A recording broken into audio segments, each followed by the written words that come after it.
It's a great personal pleasure for me to introduce Professor R.F. Foster, who I've only just met, but whose work I know well, and whose journalistic work, if that's the right word for it, I've had the pleasure of editing at the New Republic magazine. Particular brilliant piece about Frank McCourt, also Jerry Adams, and so on. In Great Britain, Roy Foster is treated less like a historian, and the same goes for Ireland, of course, than as an Irish writer, spoken of in the same breath as people talk about Colm Tóibín or Fintan O'Toole, Anne Enright, and others. His books are reviewed by literary critics as often as by historians, and there are good reasons for this. He's one of our most literary and literate historians, not just in his field for narrative, which is intense and subtle, but in his knowledge of and great eye for literature as both art and source material. He's as interested in Yeats and Hubert Butler as he is in Parnell and de Valera, as exercised negatively, it should be said, by Frank McCourt's sentimental evocations of Irishness, as by Jerry Adams' sentimental evocations of Irishness. Foster was born in 1949 and is a graduate of Trinity College, Dublin. His History of Modern Ireland from 1600 to 1972 was published in 1988 and clearly established itself as the major work on the subject. He was, you might say, the cat who had licked the plate clean. Conor Cruise O'Brien, the Irish writer, scholar, and statesman, wrote that it supersedes all other accounts of modern Irish history. Norman Stone wrote that it has something new on virtually every page. It was a book of analysis, synthesis, and powerful narrative energy. And just so that you really hate our lecturer this evening, I will tell you that it is in its 13th paperback printing. Foster was elected the first Carroll Professor of Irish History at Oxford in 1991. It might have seemed that his history of modern Ireland was his magnum opus, but he's clearly in the business of magna opera, and during the 1990s began work on his second major work, his two-volume biography of Yeats. I reviewed the first volume when it appeared in 1987. I vividly remember the lucid discussions of the early Celtic twilight period of Yeats, and above all, what sticks in my mind, curiously enough, was a brilliant extended discussion about an area of London called Bedford Park in Hammersmith, where Yeats's father took the family in the 1880s. The second volume has just appeared, and it becomes clear enough that we have here a major canonical summation to join the ranks of Edel on James, McGuinness on Wittgenstein, Solomon on Beethoven, Binion on Pushkin. As in Binion's book, there's a greater emphasis perhaps on historical narrative and placement than on pure literary criticism, which suits me at least fine, since I think there's quite enough literary criticism in the world and not enough storytelling. And for that is what Professor Foster is, a storyteller, and I for one am looking forward immensely to this evening's lecture. So let us welcome Professor R.F. Foster.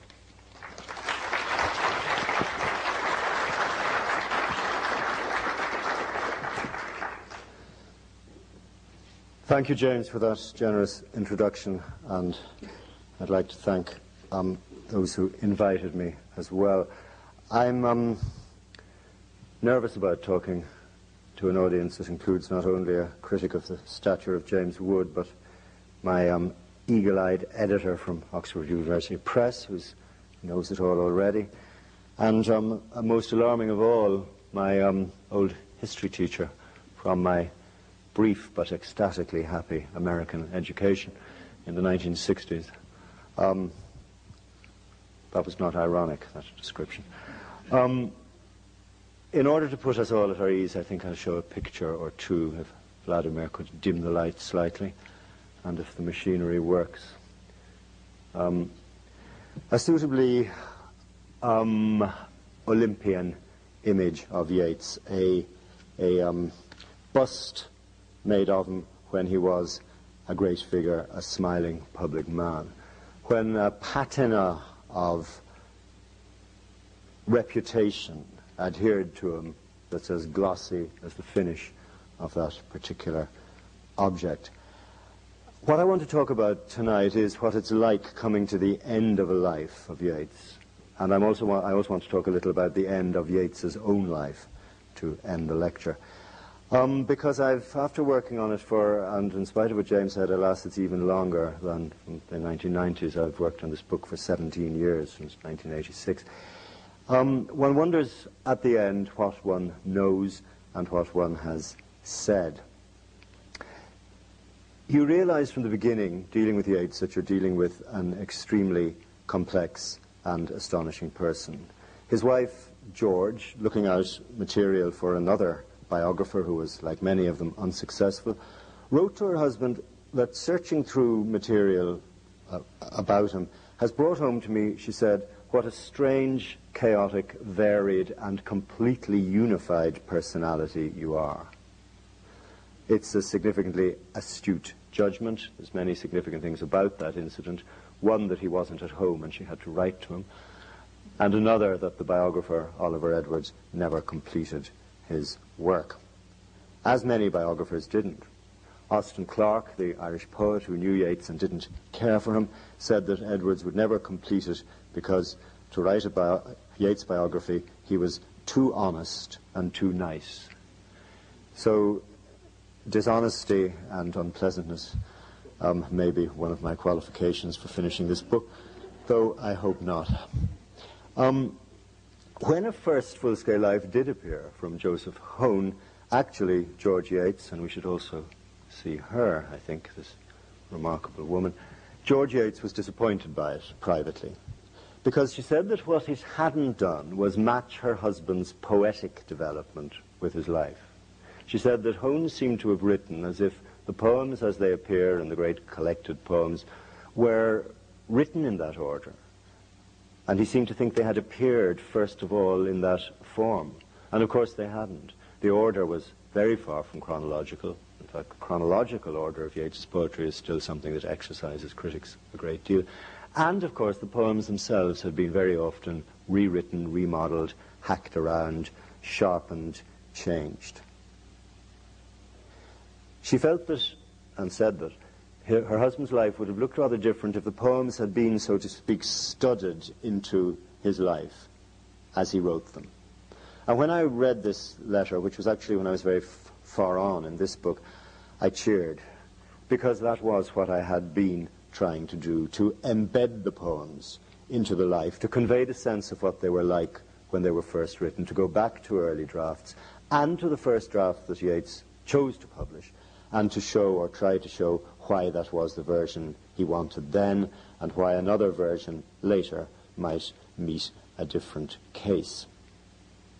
With a master reviser like Yeats, that's a very difficult thing to do. It's been tackled in different ways by different authorities. Richard Ellman's great book, The Man and the Masks, adopted a thematic scheme to look at Yeats's poetry, and that is one option. Other biographers have done it in different ways. Ellman didn't shirk the personal details of Yeats's life, much to the horror of Yeats's friends, like Edith Sitwell, who, when Ellman interviewed her, threw up her hands in horror and said, "Why does every great man have to be staked down at a crossroads with a biography through his heart?" Ezra Pound denounced, when he read Ellman's book, and I think also Norman Jeffers' book, he denounced all the twaddle by idiots who dig up biography. But he would, wouldn't he? Jack Yeats wrote in a private letter when he read the first biographies of his brother, "All these books about Willie are full of a great many noisy gaps."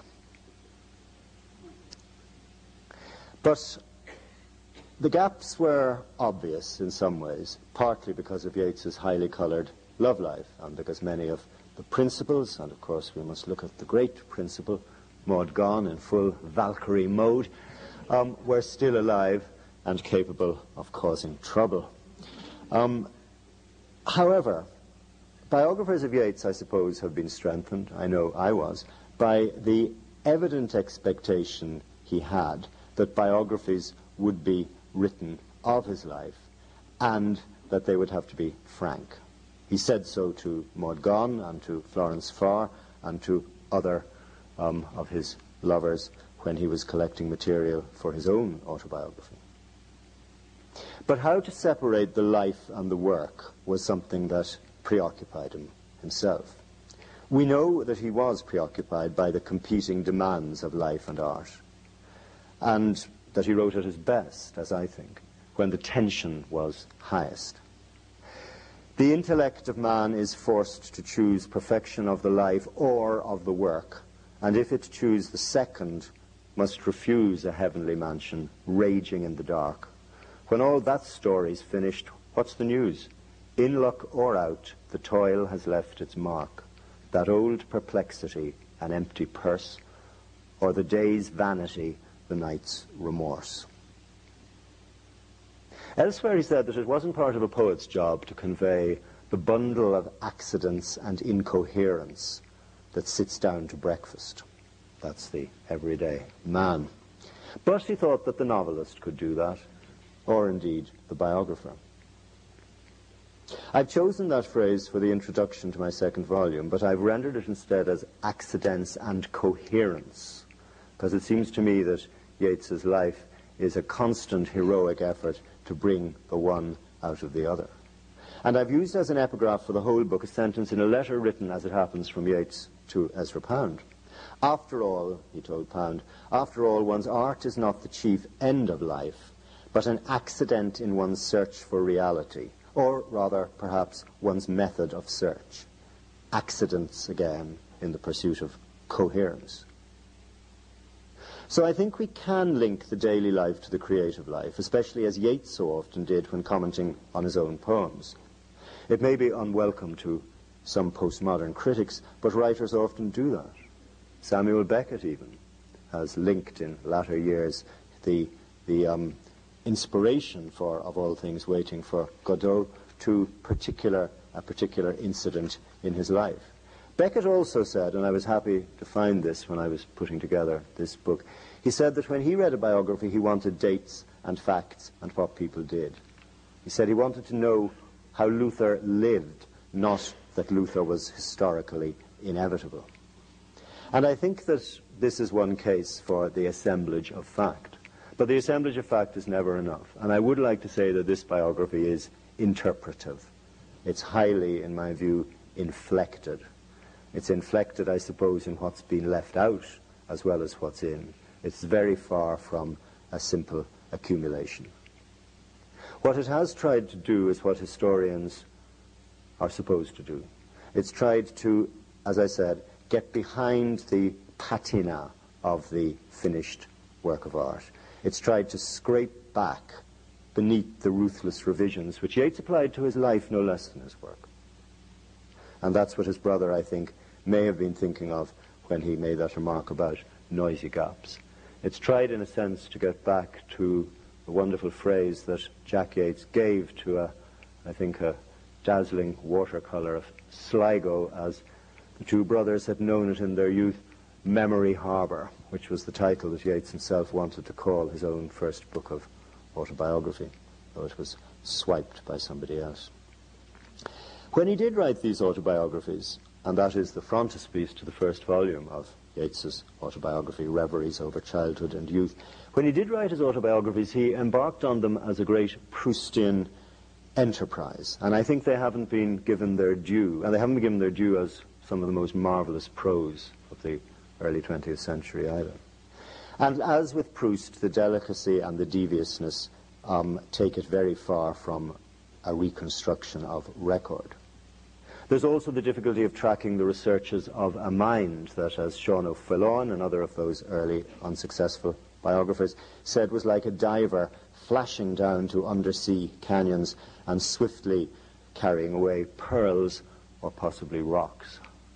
That's in a letter of O'Fallon's unpublished that I found in this very university, to my great delight, some years ago.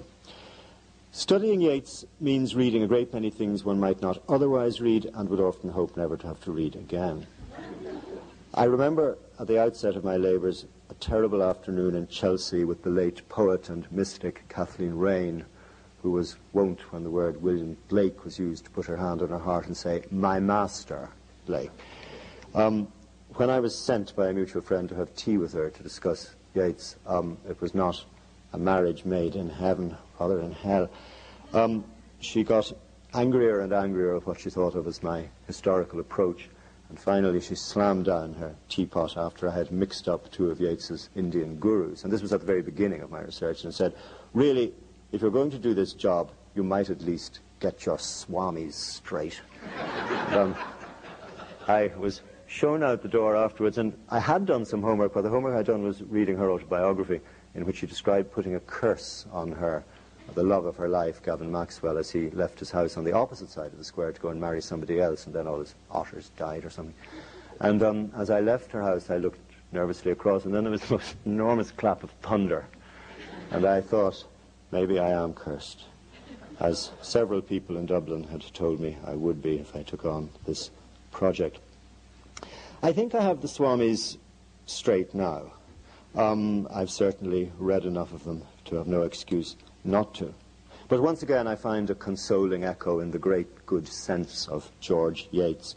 Her husband thought it extraordinary. In fact, he remarked it was supernatural, that whenever he began to read to her out of the Swami Sri Purohit's writings, she was immediately overcome by a deep trance-like sleep. The same thing happened to me more than once. But I'm not tempted to go off into trance when Yeats's public life comes into play, nor, oddly enough perhaps, when the use he makes of his supernatural journeyings and interrogations into a book as beautiful and emblematic as Per Amica Silentia Lunae, which I'll talk about later, or indeed the astonishing Heath Robinson factory of A Vision. Any biographer has to be fascinated by these exercises in a sort of transactional analysis with the other side, because Yeats is always an analyst. But the public life is important, and I hope one of the clarifying themes in this book is the way that public life preoccupied him, both as the smiling public man, and this portrait by Sean Keating, I think, shows something more like a smirking public man, who wanted to be made Minister of Arts in the new government of independent Ireland in 1922, who sat indefatigably on senatorial committees, and who became the potential laureate for an Irish group of right-wing agitators known as the Blue Shirts, who, if not fascist, were certainly para-fascist in the definition of the authority on them, who is also in the audience tonight. My ex-student Michael Croner. More reasons for nervousness. Both aspects, I think, Yeats's wish to play a political part and his shift to the right in politics need to be seen in the long continuum of his thoughts since the Russian Revolution and his enduring interest in European politics during the descent into Götterdämmerung from the late 1920s. It's an interest he sustains right to his very last winter, which he spends in the south of France, anxiously watching the European news in very early 1939, and expecting no less than the horrors which would overwhelm the world shortly after he died that January. Another connection which endures isn't to do with public life. It's to do with the connection between supernatural investigation and erotic communion.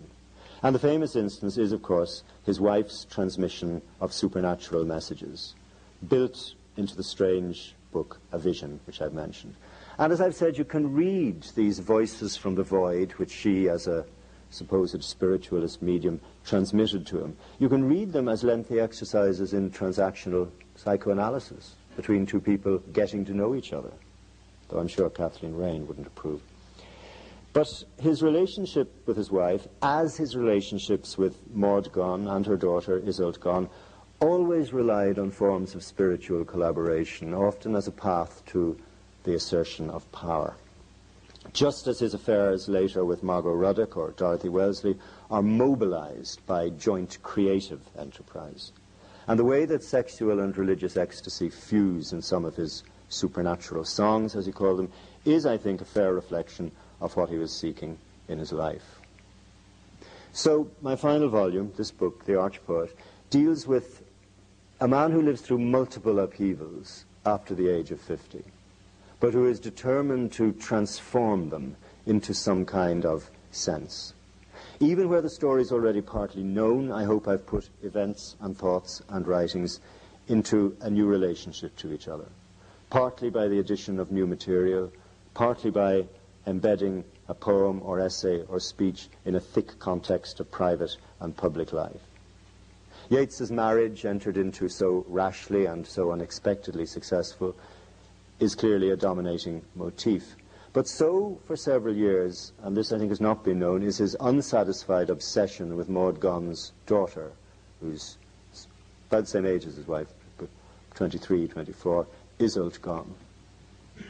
You can see the reason, some of the reasons for the obsession there.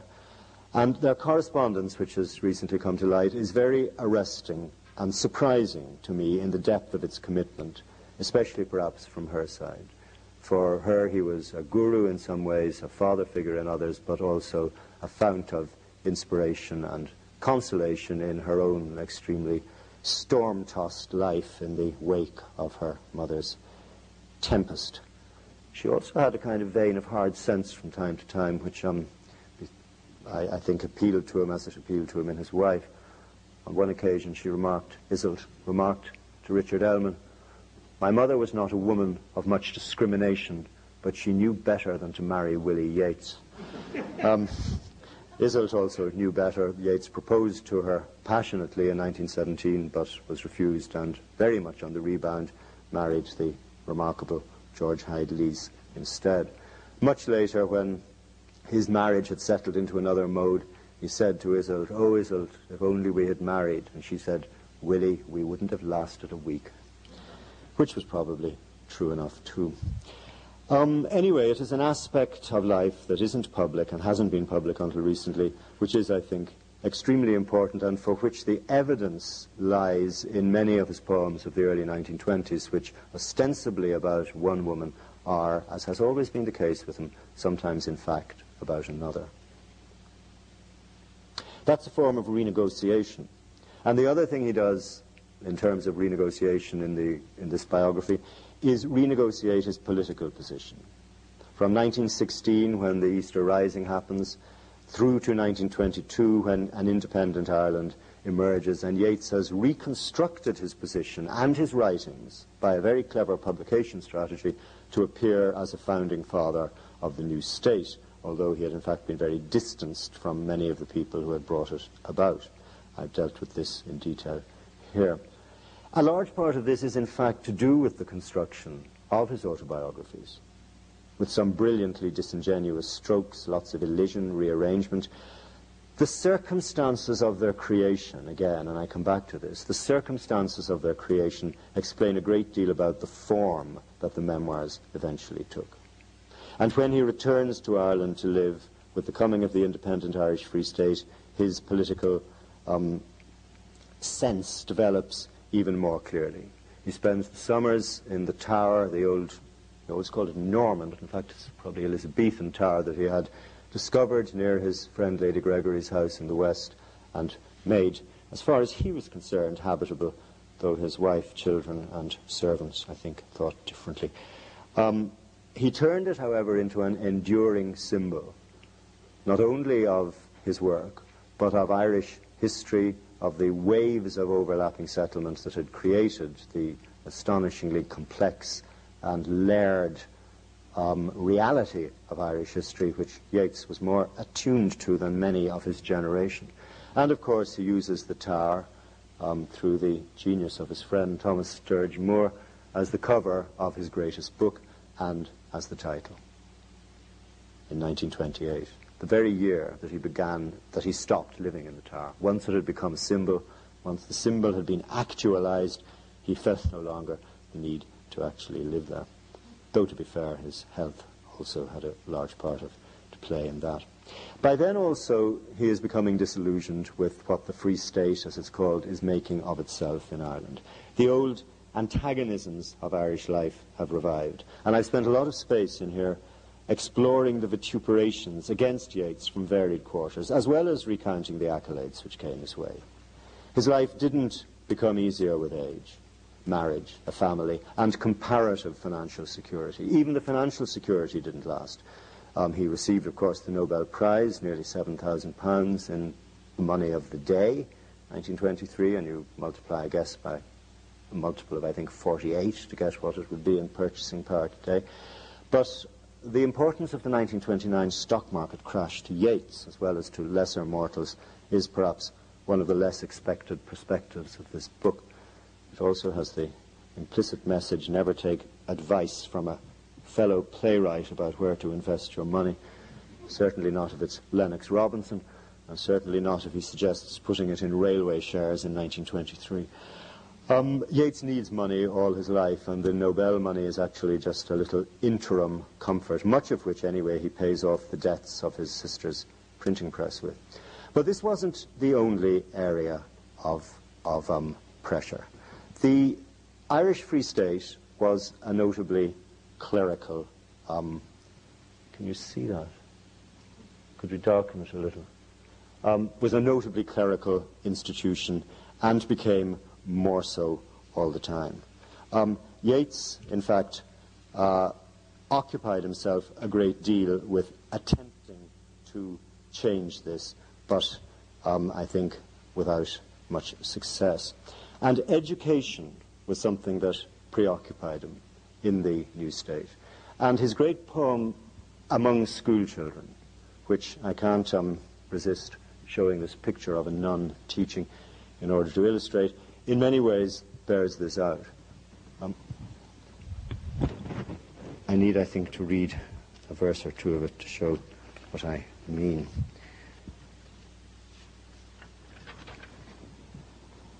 He begins this poem by describing himself walking through a schoolroom in the Irish Free State, questioning the children, a kind old nun leading him round. He observes the way the children are, as he sees it, corralled into one kind of learning. His mind moves to Maud Gonne and her youth and her, in many ways, tragic life and her effort to find some kind of freedom. And at the end there's a reflection which is usually taken as philosophical, but I think in a sense is political as well. Both nuns and mothers worship images, but those the candles light are not as those that animate a mother's reveries, but keep a marble or a bronze repose, and yet they too break hearts.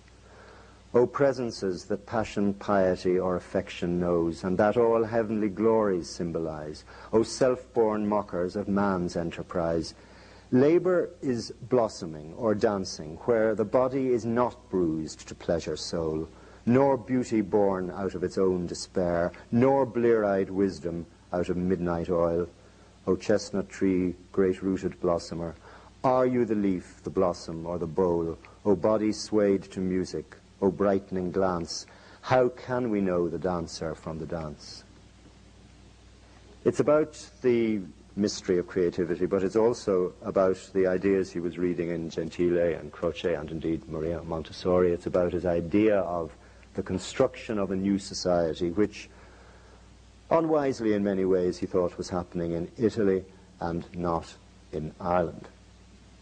Another poem which seems familiar to us, though always slightly mysterious, which is, I think, a more direct critique of Ireland than it may seem, is a personal favourite of mine, Sailing to Byzantium.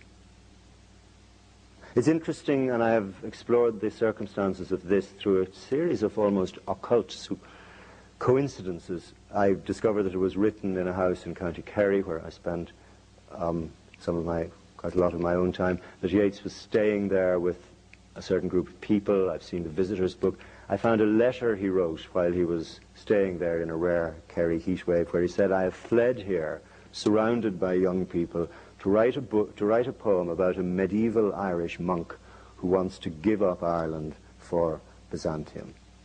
And through going through unpublished letters to everyone from Harold Macmillan to Lady Londonderry in this period, through exploring what was happening in Ireland when he was writing it, and looking at the political interventions he was making at the same time, Sailing to Byzantium becomes, as it always was to be, a poem of departure. But it's departure from a great deal in Ireland that he feels has given up on the non-material things which he had tried to build the Celtic Renaissance or the Gaelic Revival or whatever for. And he writes a lot in private letters at this time about the linkage that he sees between ancient Ireland and Byzantium, and the parallels that he feels have been lost. So it's about antiquity, it's about European civilization, it's about escape, and as always, it's about creativity. It also ends, I think, I will read the last verse of this poem, as a subtle and straight-faced joke. That is no country for old men, the young in one another's arms, birds in the trees, those dying generations at their song, and the salmon falls, the mackerel-crowded seas, fish, flesh, or fowl, commend all summer long, whatever is begotten, born, and dies. Caught in that sensual music, all neglect monuments of unaging intellect. An aged man is but a paltry thing, a tattered coat upon a stick, unless soul clap its hands and sing, and louder sing, for every tatter in its mortal dress. Nor is there singing school, but studying monuments of its own magnificence, and therefore I have sailed the seas and come to the holy city of Byzantium. O sages standing in God's holy fire, as in the gold mosaic of a wall, come from the holy fire, purn in a jar, and be the singing masters of my soul. Consume my heart away, sick with desire, and fasten to a dying animal, it knows not what it is, and gather me into the artifice of eternity. Once out of nature, I shall never take my bodily form from any natural thing, but such a form as Grecian goldsmiths make of hammered gold and gold enamelling, to keep a drowsy emperor awake, or set upon a golden bough to sing to lords and ladies of Byzantium of what is past, or passing, or to come. But that poem takes shape at a time when his own avenues of escape begin to close down. First of all, the refuge of Coole Park, the home of his oldest and dearest friend, Augusta Gregory. That is not, in fact, Coole Park. That's the garden of a neighbouring Kerry house painted by his friend Lavery, which I had intended to shoot up earlier. I'm sorry. That's Augusta Gregory, who died in 1932, and that's one of the hinges on which this book turns, is the loss of this ancient friendship, the loss of her house, Coole Park, which is here, painted by Yeats in an early pastel. And it's a long drawn-out process which is reflected in great poems like Coole Park and Ballylee, where elegy meets autobiography. The shock of the loss and displacement shape how he is thinking at this time. And when the house goes into public ownership, owned by the Forestry Commission, and is allowed to fall down, it seems, and which is something it happened after his death, but he poetically prophesied it. This, I think, is one of his key disillusionments with Ireland. The fact that Augusta Gregory's family, or daughter-in-law really, didn't want to go on living in it and preserving tradition, which is, of course, for Yeats, one of the key themes of life.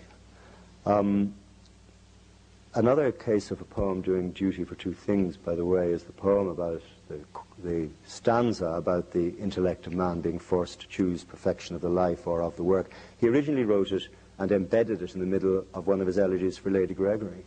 It only stayed there for one printing, and then he whipped it out rather smartly and made it into a separate poem. Partly, I think, because in context of a poem about Gregory, it more or less said that her life was her work of art, not her writings, which Yeats had distinct difficulty with in their latter stages.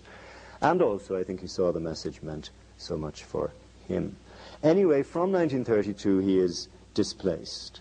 And I think, really, that his throwing himself into the support of this para-fascist movement for a few months only in 1933 is one of them. The Blue Shirts were not, in the end, a fully fledged fascist movement, and they dwindled or fizzled out after a few years. But as you can see from this slide, they kind of had a bit of the idea anyway. It fits somehow with Yeats's intellectual and political preoccupations ever since the time of the Russian Revolution. An experiment with a right-wing party seems almost inevitable. But it's Italy that he's obsessed by, partly because of a particularly skewed idea he has that one of Mussolini's main plans is to ensure that artists and writers can live tax-free in their family homes, and partly because of the ancient idealization of Italy that really goes back to his first trip there in 1907 and his discovery, as he saw it, of the themes of courtly patronage, which would become very important to him. But Yeats's involvement with right-wing politics in the early 30s is something, again, I've gone into a lot through other people's collections of papers besides his own, and have given, I hope, a new kind of perspective on it, as I have also tried to do in terms of the number of critiques of the New Ireland that Yeats was publishing in prose in the early 1930s. Some of them, I think, implicit manifestos against nationalist ideologues such as Daniel Corkery. I've traced here a pattern of attack and response, in a sense. And many of these aggressive pro-ascendancy manifestos that Yeats produces are responses to the extraordinary vituperation of attacks that appear on him in much of the popular press. Another powerful pattern of response and aggression is to do with sex, which unusually, I think, dominates Yeats's old age more than his youth. He has what's known as a Steinach operation, a sexual rejuvenation operation, as many intellectuals of the time did, in early 1934. But that's only one aspect of an increasing preoccupation. I'm sure the organizers wouldn't want the tone of these lectures lowered, and so I'll leave those of you interested in such things to search through my book. But you will find in it a good deal about a murky organization called the World League for Sexual Reform, open bracket, on a scientific basis, close bracket, which flourished in the late 1920s and 30s, and into which Yeats plunged himself, and indeed the surgeon Norman Hare, who gave him his Steinach operation, was the moving spirit in the World League for Sexual Reform, into which Norman Hare had moved after some involvement with the Walworth Street birth control clinic, an organization he had to leave for, and this is from their papers, becoming too intimate with a policeman. It's a strange and peculiar world, and it involved talented and highly intelligent people like Ethel Mannon and Naomi Mitchison, as well as Norman Hare. And I was lucky enough to find, again, partly by a wonderful fluke, to find then a very jolly retired doctor, the man who, at the age of 19, had been the unpaid secretary of the World League for Sexual Reform on a scientific basis. What had led him there can only be conjectured. But he was great fun, and he gave me a wonderful interview. I was luckier with him than with Naomi Mitchison. I said, are there any of them around still? And he said, oh, Naomi is in terrific form. Yes, she's in Scotland. She's bright as button, as all the marbles be sure. You can write to her. So I sent a letter to Naomi Mitchison's baronial fastness in Scotland, and I got back a letter which more or less said that if I ever approached her on this subject again, I would hear from a firm of solicitors in Edinburgh,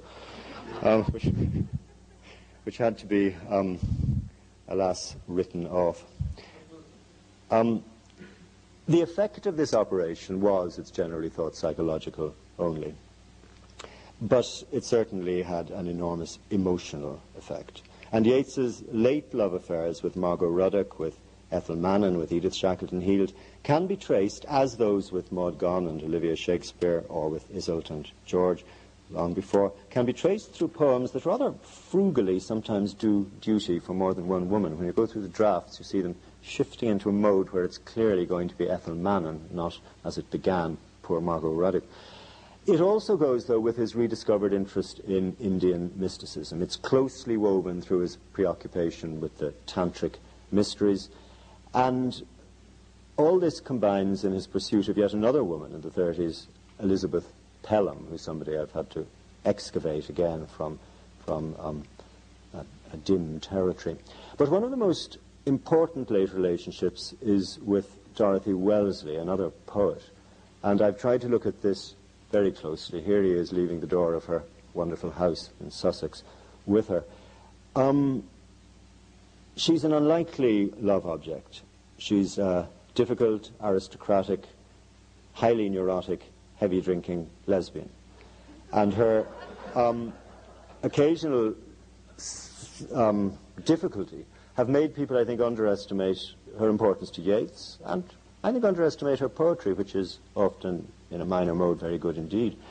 The deliberateness with which he casts her, and this is from sort of 1936, 37, shortly, well, 2-3 years before he dies, with which he casts her as a replacement for Augusta Gregory, and her house as a replacement for Cool, is very interesting, but it disguises the level of erotic interest which he also sustained in her, and in the way that they used collaboration on poems as a sort of surrogate sex, which, with the theme of impotence, is a very recurring theme in the work of this period. But there's a poem that I've found he wrote to Wellesley after a quarrel they had about politics, a poem that's always been a personal favourite of mine, because it strikes the note of clarity and mystery, which his late poems do at their best. But it now can also be read as a sort of gentle injunction to another troubled poet with whom he was, I think, in quite a real sense, in love. Though I have bid you turn from the cavern of the mind, there is more to bite upon in the sunlight and wind. I did not say, attend to Moscow or to Rome, turn from drudgery, call the muses home. Seek majestic powers that constitute the wild, the lion and the harlot, the virgin and the child. Find in middle-air an eagle on the wing. Recognize the fire that makes the muses sing. You get so many of Yeats's personal iconographies there. You get references back to some of his very early reading as well as forward to what's preoccupying him in the late 30s. You find, as I have found, that in fact he wrote the first draft when he'd spent a day, not with Dorothy Wellesley, but with Elizabeth Pelham at her family's house, discussing the symbols of lion and virgin, and indeed the whole symbolism of the Gospels. So it's both a political and, or not a political, it's both a personal and a philosophical poem, and a direct invocation to somebody who meant more to him than I think has generally been allowed. So Yeats's old age, where I end, is full of twists and turns. The recreation of the self remains the theme, but to an extent I hadn't really anticipated when I began. The Irish Victorian has become the international modernist, if you follow a certain kind of critical line. And some of his very late plays, which amazed me when I read further into them, seemed to come, or to be connected very directly with his cooperation with the avant-garde group theatre in the 30s. Some of the tricks of his late poetry suggest, to me anyway, more of an acquaintanceship with Auden's poetry, in which he was privately very interested, though he did Auden down over his inclusion in the Oxford Book of Modern Verse, than has been previously recognized. It's striking, nonetheless, that when he's dying in the south of France, all the work that preoccupies him on his deathbed looks back to his own early Celtic revival period, when he looked like that. The play, The Death of Cuchulainn, the wonderful poem, Cuchulainn Comforted, which he wrote only a couple of weeks before he died, the poem The Black Tower, which he wrote practically on his deathbed, which goes back to Finn McCool and the stories of Standish O'Grady. All this brings him back strangely to the alter ego he had adopted in his youth, the Irish mythic hero Cuchulainn. It's a kind of return to his roots. In his end are his beginnings. And we have a great deal of evidence of what he was doing, thinking, writing on his deathbed. We have the piece of paper on which his wife wrote down at his dictation the dream, the Dantean dream he had had, on which he based Cuchulainn Comforted, his last really major poem, written in terza rima, a new venture for him, and a wonderfully accomplished poem that Seamus Heaney, among others, has been obsessed by for many years. As he's dying, he's choreographing his own death. He's writing about heroes moving into purgatorial other worlds. And his last poetic vision of the afterlife in Cuchulainn Comforted isn't a refuge where the blessed dance, nor the transforming dolphin journey to Byzantium, nor even the reunions that he had tried to find for himself in numerous seance rooms. It's the banishment in this poem, the banishment to a company of outcasts. At the same time, on his deathbed, he is revising yet again the last stanza of his great poem about artistic creativity and his own writing autobiography, The Circus Animal's Desertion. And I think it's interesting that at the end of it he locates the springs of inspiration not in the seance room or the voices of the unknown instructors mediated by his wife, but in the heart. I think you also have to remember that for Yeats the word foul doesn't mean exactly what it means to us. Those masterful images, because complete, grew in pure mind, but out of what began? A mound of refuse or the sweepings of a street, old kettles, old bottles, and a broken can, old iron, old bones, old rags, that raving slut who keeps the till. Now that my ladder's gone, I must lie down where all the ladders start, in the foul rag and bone shop of the heart. To the very end he's followed, as he always did, an unpredictable but sure-footed path. The biography is essential to understanding the work because the poetic personality remains rooted in his immediate life, as that verse indicates. When I read a reflection of Richard Ellman's recently that for T.S. Eliot the creative process was an escape from personality, I thought to myself at once, Ellman was thinking of Yeats as an absolute contrast. Because for Yeats, of course, achieving personality was part of the process of achieving artistic greatness, and that doesn't happen by accident or by incoherence. But at the same time, he negotiated contingency all his life. And for the last 17 years, I've been trying to follow the course of a life which he kept trying to fit into patterns and which kept breaking out of them. In the process, I've often thought of Edmund Dulac's description of walking with Yeats in the country. Sometimes, wrote Dulac, in the early winter, we had to walk in pitch darkness along lanes that were soaked with rain. Yeats would invariably come back with his shoes spotless. I was spattered with mud to the knees. I've felt like that very often. But I've also felt the excitement of the company. And again, reverting to Ellman, reading the introduction to his second edition of his great Life of Joyce, he writes, "Going through it all again, I feel all my old affection for him renewed." I hope the second edition of this biography is a long way away, but I imagine that my affection, as well as admiration, will be renewed. Affection and admiration for someone who, even when he did appalling or incomprehensible things, retains his capacity to fascinate and to astound.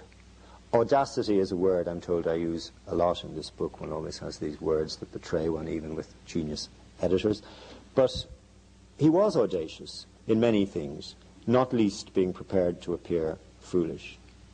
And that's why I close the book, as I will this lecture, on a quotation from, I think, one of his greatest meditative essays, Per Amica Salentia Lunae. It's also, incidentally, some evidence of why I think the prose is underestimated. The last knowledge has often come most quickly to turbulent men, and for a season brought new turbulence.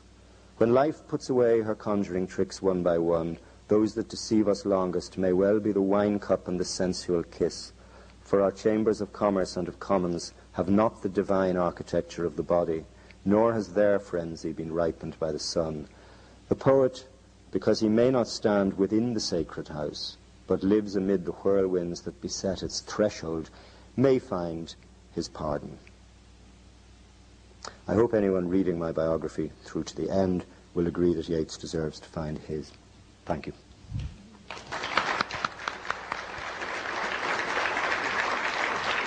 And I think actually,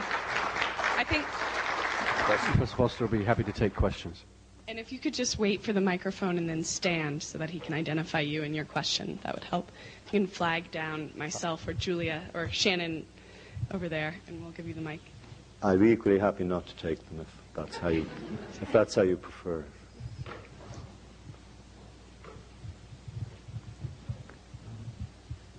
Well, thanks. I had the pleasure of being introduced to Yeats's poetry in a course taught by Helen Vendler before she was brought over here to Harvard. I'm intrigued by what you said about what you seem to characterize as a kind of flirtation with fascism or with the blue shirt variety in Ireland. I'm curious about, you didn't mention Ezra Pound, and I'm just curious whether his relationship with Ezra Pound may have helped perhaps inform this, and also about the link between mysticism and fascism, and maybe other aspects of his own personal political philosophy or ideology that may have, I mean, maybe, I don't know, but are you maybe being too forgiving, perhaps, saying, well, it's just because he liked the fact that they seem to want to support artists? Were there other reasons that led to this? One could go on all night about this, but it's, I think it's fair to say that he was very ignorant about what was happening in Italy, even though he spent some winters in Rapallo with Pound. By then, he thought Pound was fairly unhinged. He had more or less given up on Pound. They had disagreed about nearly everything artistically, and all that kept them vaguely friendly was their ancient youthful friendship. He was, I am pretty sure, much exercised and irritated by Pound's anti-Semitism, which was already becoming obsessive, and Yeats is anything but anti-Semitic, as his brother has said in a private letter, which I quote in this book. I think you're absolutely right that mysticism and occultism have the interest in them has a predisposition towards a certain kind of authoritarian and fascistic politics. And there are characters like Wyndham Lewis who I think their trajectory is much more like Yeats's than Pound's is, in fact. His authoritarianism, which is what one of his blue-shirt colleagues said. He said Yeats was not a fascist. And the man who said that, I think, really was. He was an authoritarian. And I think that's quite a good distinction. It doesn't project into an interest in the Nazi state, except significantly insofar as he misinterprets some vile law of 1933 as being a law to allow artists to go on living in the houses that belong to their parents. In fact, of course, it's an expropriating law to be inflicted upon Jews, but Yeats genuinely, I think, doesn't see that. There is a level of culpable political ignorance in this, especially when he had left-wing friends like Ethel Mannon who were trying to open his eyes to it, and I go into this in some detail. But that's very different from convicting him, I think, of considered fascist views. His mounting horror with what's happening in Europe is very clear in his writings, and he does occasionally, although he very often refuses to put his name to public manifestos, he does put his name to some issues about the treatment of writers, for instance, when Franco wins the Spanish Civil War. There are occasional instances which show that he is prepared to come off the fence on that. But as he says over and over again when writing to people like Mannon, Ireland takes all his political energies and interests. And he says, don't make a politician of me. I am not a politician except in Ireland for passing reasons. And I think that's actually a fairly accurate summation. Philosophically, we could say a great deal more about where the roots of his politically right-wing trajectory lie, and I think you're absolutely right that the Order of the Golden Dawn may have more to do with it than anything more analytical or logical.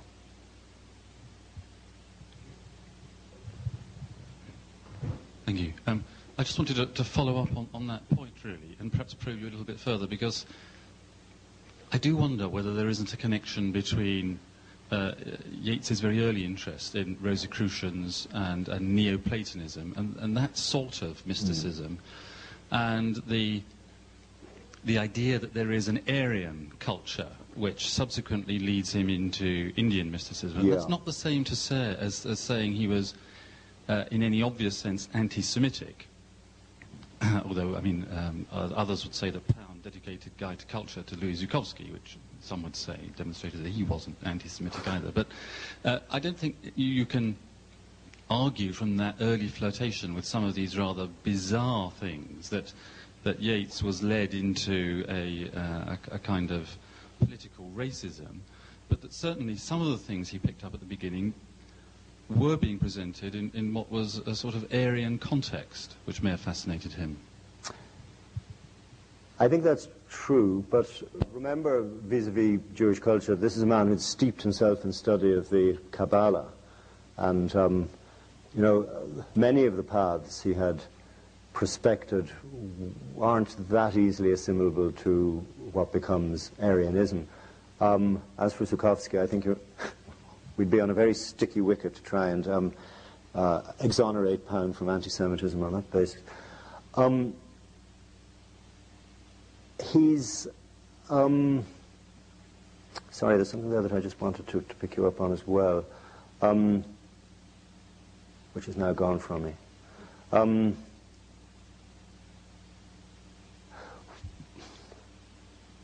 Where the roots of Yeats's authoritarianism lie, or where the roots of his anti-democracy, which is probably a better way of putting it, lie, are partly, I think, in his powerful and horrified response to the Russian Revolution, which lies behind the Second Coming in many ways, and which he saw as a rerun of all the materialist errors of the French Revolution.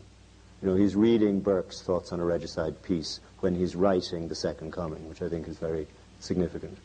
He's, I think, placing it also in one of his schemes of a 2,000-year FICO and whirl of history, where an age that denies spiritual transcendence is in the ascendant, and where materialism is going to bring about a horrific annunciation of violence.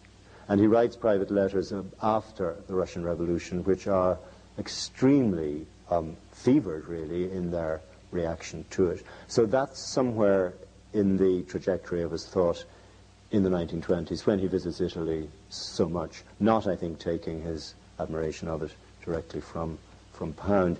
The other area, of course, is that, and this is not pleasant listening, what one has to see, I think, as a kind of snobbery about a great deal that's happening in the New Ireland. The world of the risen Catholic bourgeoisie is not Yeats's world, and his view of the character and style of Free State politics is unashamedly elitist, and that strengthens, and he thinks that the kind of Ireland that has been constructed by the sort of people who are now ruling it is an argument effectively against democracy.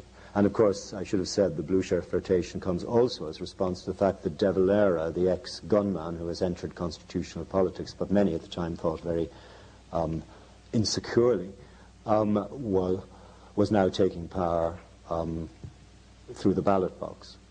And for people of Yeats's conservative political kidney, this was suspected it would lead immediately to a military dictatorship. So there are presenting immediate problems as well. As you can see, I'm arguing in a historicizing, contextual way rather than a analytically philosophical way. But I don't think I'm making too much of a special biographer's case, and I hope if you read my book that you'll see I don't.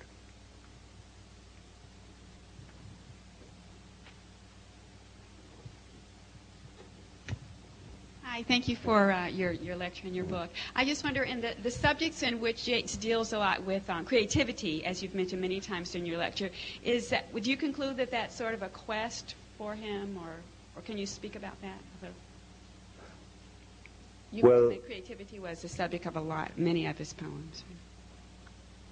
Yes, I mean, it's like the circus animal's desertion. I sought a theme and sought for it in vain. His life, as that of many poets, is searching for a theme, and that's another reason why he will kickstart himself into inspiration, often through involving himself in some highly unlikely organization, possibly even the Blue Shirts, or through falling for some extremely unsuitable person. It's a ruthless search for a theme is for him part of creativity, and a great deal of his work returns to that.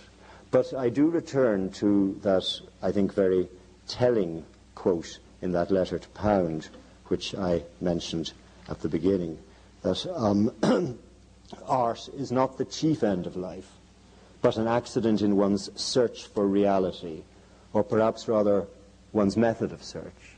So if the art is the creativity, if that's the searching, the object of the search and the object of what you're creating is to apprehend what he thinks of is as reality, or to, as he puts it elsewhere, hold in one hand reality and justice.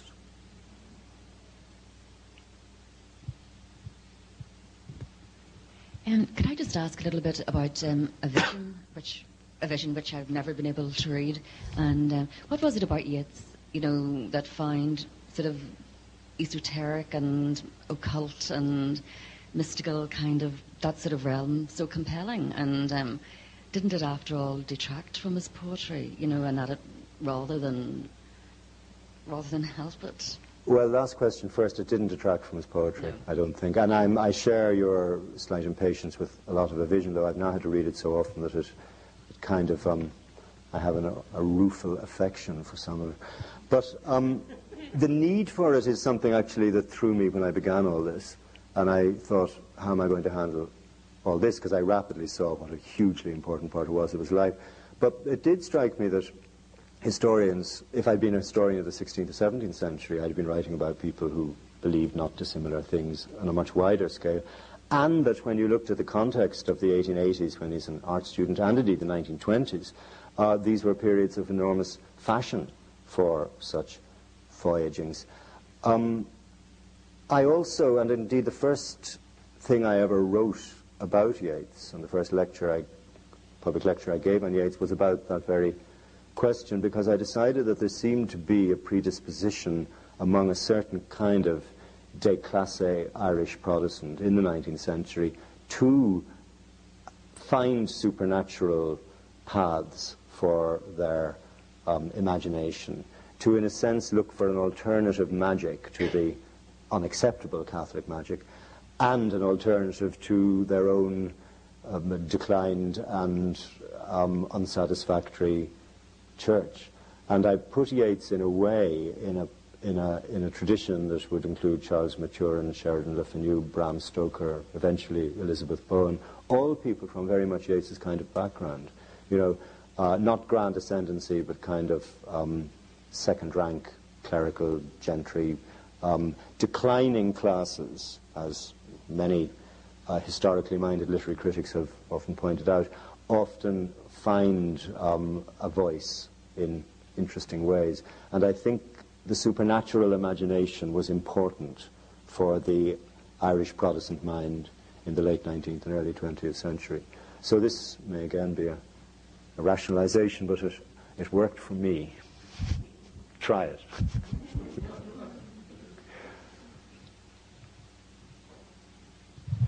I'm wondering if you could take the opportunity to respond to some of the critics of this book.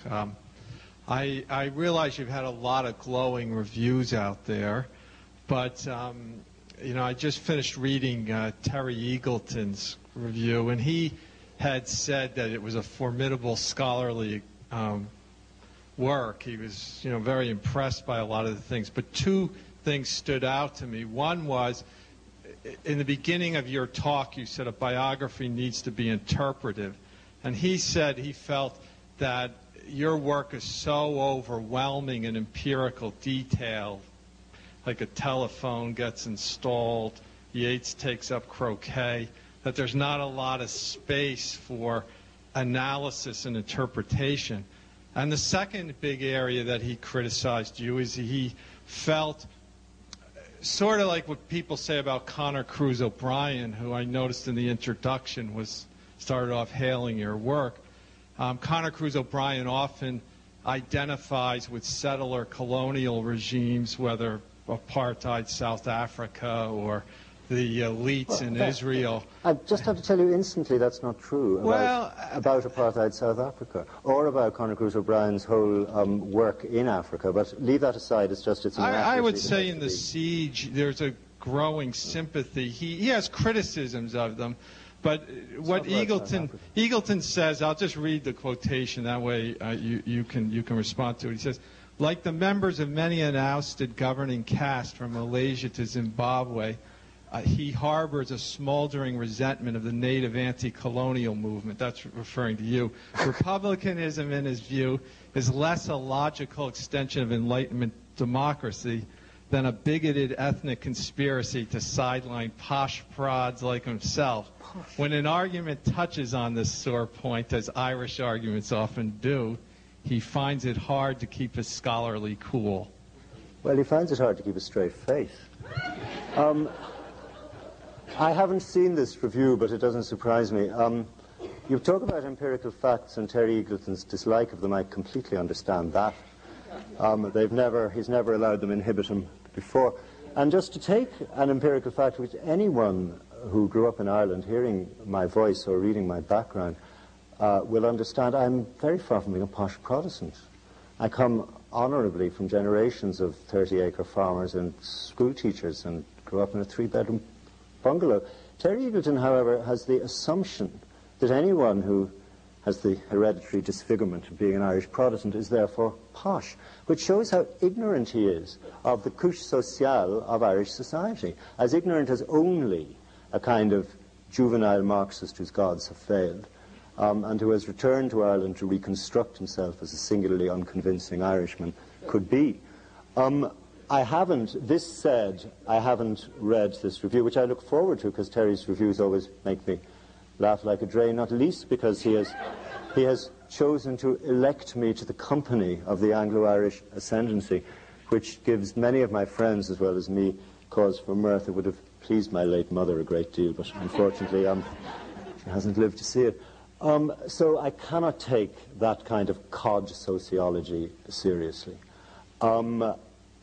Eagleton himself is, of course, a theoretical critic of some force, another god that may have partially failed him.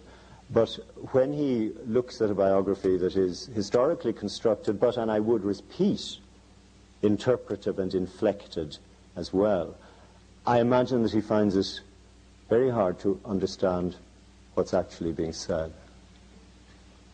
I look forward to the review. You must tell me where it is, though no doubt my publishers will send it to me in due course. Great. I'd love one. I might say I'd rather be approved of by Frank Kermode than approved of by Terry. I like as much being disapproved of by Terry Eagleton as being approved of by Frank Kermode. Before I ask my question, I just want to respond to the Irish ascendancy bit. I grew up as an Irish Catholic, and I went to the Yeats summer school, and I went to Ireland. And it was Seamus Heaney who really got me to look at the Protestants in Belfast. He said, they've been here for 400 years. They're Irish. They are as much Irish as I am. And that's true. It's enough already to let's get on with it. And I could see when I was studying with him, he would come back from Ireland and his face would be gray because this was the time of the Troubles, and you could see that he was being torn apart by him. And so he really got me to see all of the people in Ireland as Irish. Enough of that.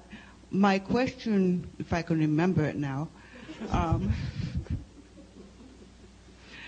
is that studying Yeats at 16 drew me to a group like the Golden Dawn.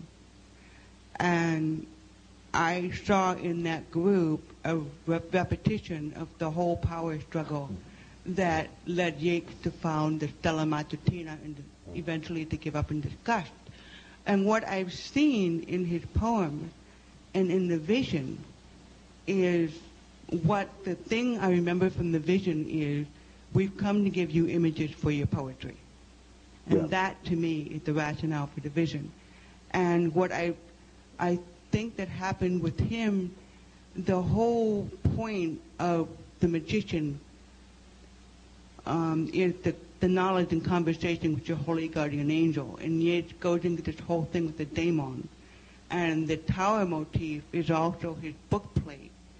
which is a refashioning of Key 17, the tower, which is struck by lightning. But so he's using this. This is all grit for his mill. And one of the things I love about your book, which I started to read your first book, and the reason I'm getting both books is because I love the idea of looking at a poet in the context of history. Because Yeats was as much wanting his poetry to affect his times as well as his time to affect his poetry. So thank you. Well, thank you. That's, you've clearly been there, and I'm very pleased with what you say. James. I think this is a time to end. I'm sure that you'll have questions afterwards for Professor Foster as he signs books, but please give him our thanks.